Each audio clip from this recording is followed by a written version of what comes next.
size 1.4 level fourth sum examine fourth subdivision 10989 அப்படினு கொடுத்திருக்காங்க.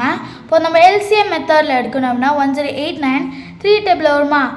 3 1s are 3 3 2s are 6 3 3s are 9 morning 1 3 1s are 3 3 2s are 6 3 3s are 9 3 4s are 12 3 5s are 15 3 6s are 18.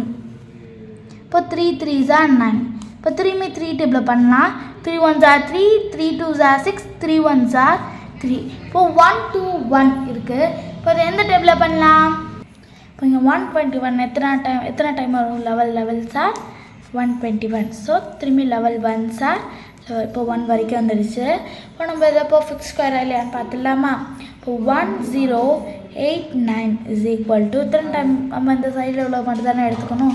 So இந்த சைடில் உள்ளது மட்டும் எடுத்தோம்னா 3 × 3 × level × level. இப்போ 3 3 இருக்குது, இங்கே லெவல் இருக்குது. இப்போ 3 3 3 ஸ்கொயர் × லெவல் ஸ்கொயர். இப்போ 3 ஸ்கொயர் × லெவல் ஸ்கொயர். இப்போ இந்த 3யும் லெவலுமே ரெண்டு டைம்ஸ் வந்திருக்கு. ஸோ இது பர்ஃபெக்ட் ஸ்கொயரா இல்லையா? இது perfect square. So it is a perfect square. So it is a perfect square நினைக்கிறோம். ஃபர்ஸ்ட் என்ன பண்ணிக்கணும்? 1089 3 டேபிளில் டிவைட் பண்ணியிருந்தோம். இப்போ 3 363 இஸா 1089. அப்புறம் திரும்பி 3 டேபிளில் பண்ணிட்டோம். இப்போ 3 121 சார் 363. அடுத்து லெவல் சார் 121.